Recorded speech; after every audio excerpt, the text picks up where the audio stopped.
అమృత, ప్రణయ్ వీళ్ళిద్దరూ తెలియని వాళ్ళంటూ ఎవరూ లేరు రెండు తెలుగు రాష్ట్రాల్లో. 2018లో ప్రణయ్ హత్య కేసు తర్వాత సంచలనంగా మారింది. తెలంగాణ మొత్తం ఒక్కసారిగా ఉలిక్కిపడింది. ప్రణయ్ తక్కువ కులస్తుడు కావడంతో అమృత ఫాదర్ మారుతీరావు గారు ప్రణయ్ని హత్య చేయించిన విషయం మనందరికీ తెలిసిందే. దాదాపు 7గురు ఉన్నారు ఇందులో.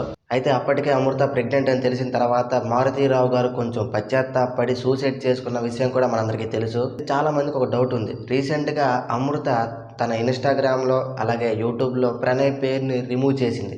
ఎందుకు రిమూవ్ చేసింది అని చాలా మంది డౌట్ పడుతున్నారు. అసలు ఏం జరిగింది, అమృత ఎందుకు ప్రణయ్ పేరుని రిమూవ్ చేసింది అనే విషయాలు చాలా క్లారిటీగా చెప్తాను. స్కిప్ చేయకుండా ఈ వీడియో చివరి వరకు చూడండి. అమృత, ప్రణయ్ ప్రేమించి పెళ్లి చేసుకున్న విషయం మనకు తెలుసు. అయితే వాళ్ళు లేచిపోయి పెళ్లి చేసుకున్నారు. ఎందుకంటే ఇంటి దగ్గర ఒప్పుకోరు అని తెలిసి.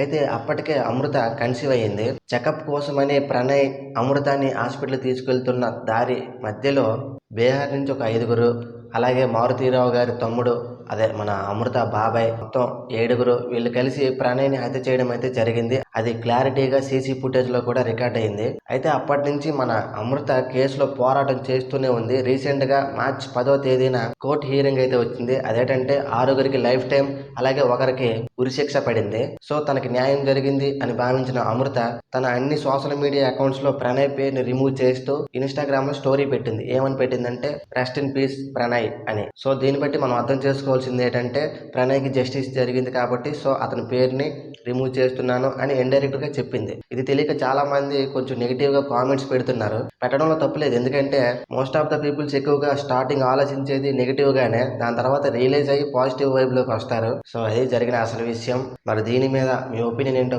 కామెంట్ చేయండి.